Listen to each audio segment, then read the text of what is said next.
Сайн уу манайхан. Өнөөдөр бүгдээрээ Black Mirror цувралын 2 дугаар удирлын 6 дугаар анги Log Henry гэдэг ангийн төвчлийг сонсноо. Ягаад энэ ангийг онцолж оруулж байгаа вэ гэхээр би өөрөө Black Mirror цувралын баг бүх ангид нь аягүй дуртай. Тэгээд зарим ангиудыг үзээгүй орхисон байсан юм. Сайхан явж байгаад энэ ангийг үзээд надад бол аягүй таалагдсан. Би өөрөө үе аллагатай кино оруулдаг болохоор манай үзэгчид маань ч гэсэн таалагдах байх гэж бодоод заавал оруулахар шийдсэн. За одоо ингээд кино руугаа орцгоё. Манай гол дүрийн залуу болох Дэвис өөрийнхөө найз охин Пиаг дагуулад багадаа өсөж төрөнсөн Шотландын жижигхэн тосгон руу явж үнэн. Дэвис Пиа хоёр их сургуульд кино урлагийн ангид суралцж байхдаа танилцаад одоо нэг баримтат кино их замдаа Дэвисийн гэрт ирж байгаа нь. Дэвис найз охиноо ээжтэйгээ танилцуулах бөгөөд энд хоёр хончоол баримтат киногоо хийх газар руугаа явах гэж байгаа юм байна. Эдний хотод ер нь өнгөт арьснууд байхгүй болоод ч тэрүү Дэвисийн ээж Пиа хоёр ер нь л хил амаа нэг сайн ойлголцохгүй шүргэлцээд байгаа нь их л эвгүй. Дэвисийн аав цагдаа хүн байсан ч олон жилийн өмнө өвчнөөр өнгөрсөн байдаг. Дэвисийн ээж нөхрөө алдснаас хойш ер нь л байнга л нөхрөө санан шаналж байдаг нь түүний ярианаас илт мэдэгдэнэ. Дэвид гэрээ танилцуулах үеэр ээж нь Белграч гэдэг дээрвийн цагдаатай цуврал киноны баг бүх ангийг хуурцган дээр хадгалдгийг онцлон харуулах ба нөхөр нь цагдаа хүн байсан болохоор хөрхий нөхрийгөө дурсаж үе үздэгэл юм шиг байна. Манай хоёр эдний гэрээс холгүй орших ферм дээр очиод дахианы өндгөө хулгайчуудаас хамгаалах гэж оролдож буй баатарлаг фермчний тухай баримтат кино хийх гэж байгаа гинэ. Ингээд Дэвис Пиаг дагуулan эдний хотын хамгийн алдартай нууран дээр ирэхэд үнэхээр үзэсгэлэнтэй сайхан байгальтай байсан ч ердөөсөө хүнгүй ил хөл байгаад. Пиаж гайхан ийм сайхан байгальтай газар яагаад ийм хүн багтаа байдсан бол доо гэж дотроо их л гайхаж байна. Мань хоёр хүнгүй ил хул гудамжуудаар явсаар Дэвисийн багын найзтай уулзнаа. Энэ залууг Стюарт гэдэг бөгөөд аавынхаа уушийн газрыг ажилуулдаг ч ер нь л баг үйлчлүүлэгчгүй болоод байгаагаа хэлэх ба. Ядж хахад аав нь өдөр шөнөгүй уугаад их л хэцүү байгаа гин.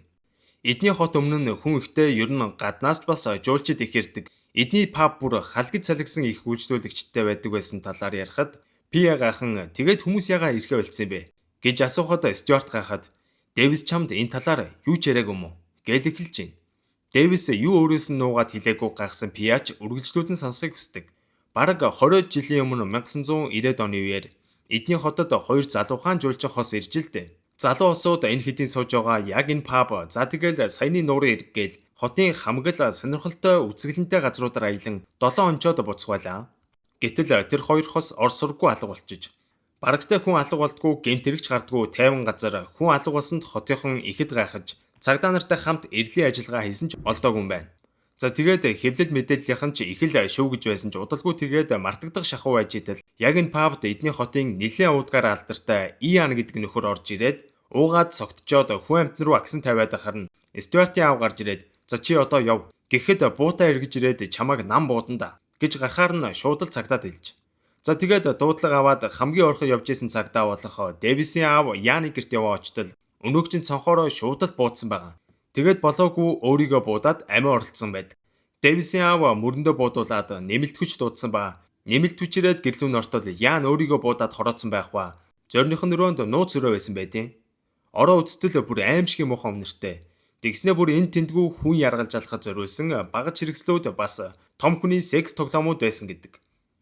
Тэндээс нөгөө алга болсон хоёр хосын цогцоос гадна бүр өчнөө хүний тасцсан гар хуруу бэлэг эрхтэн зэрэг байсан гэдэг.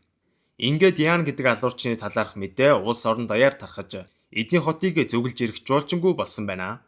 Харин Дэвисийн аав мөрөндөө буудуулсан шархан яванда биеийг муутгаж удалгүй өнгөрсөн гэдэг. Энэ бүхнийг сонсон Пиач бүр шок. Дүрсэлэгдэн манай хоёр тэр Ян гэдэг алуурчны байшин дээр ирсэн байх бөгөөд хотынхон байшингийнх нь хаалга цонхыг банзаар хадаад хайцсан ер нь л харваас хүүт даасан эвгүй байшин ухтнаа.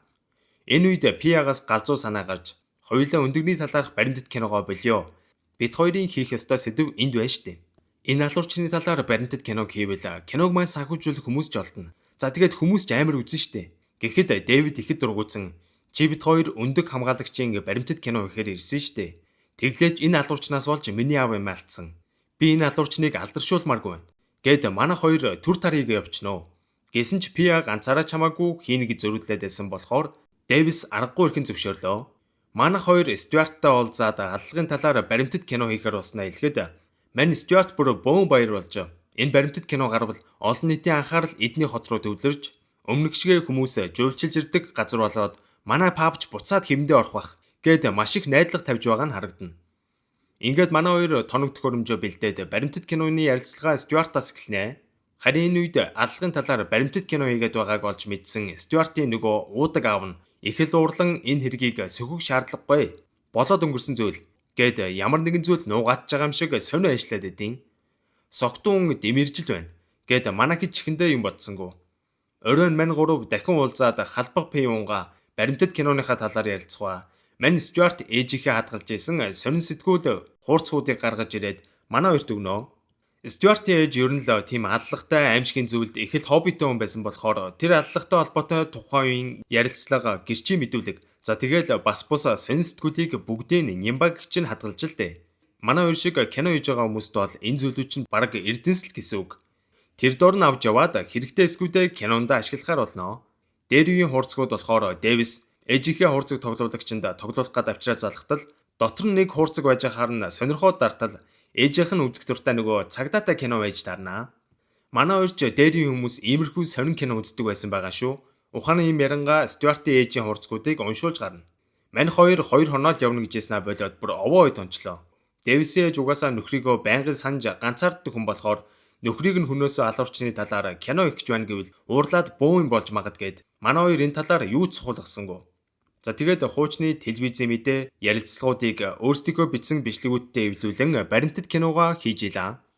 Тэгсэн ээж нь орой олондоо юу идэгүү гэж орж ирснээр манай хоёрын эвлүүлж байгаа бичлэгүүдийг хараад гайхаад харна Дэвис ч ээжээсээ нууж чадсангүй.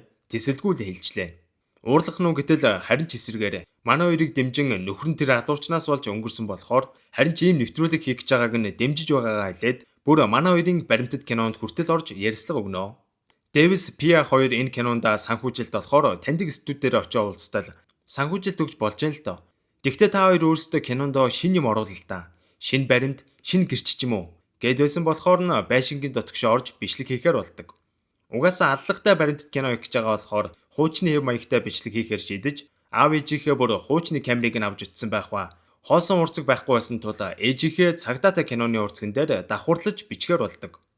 Байшин дотор нэлээд явсаар яг хүн яргалж алдаг байсан газар ирэхэд лимоны жуус асгачээ. UV гэрэлд цус шиг харагдтiin. Гээд гэрлээ унтраагаад хартал лимоны жуусны ямар ч хэрэг байсангүй. Хэрэг болж өнгөрөөд бараг 20 жил өнгөрж явахад алхахын цусны толбууд одоо хүртэл харагдж байгаа нь доторж ирэх юм байлаа.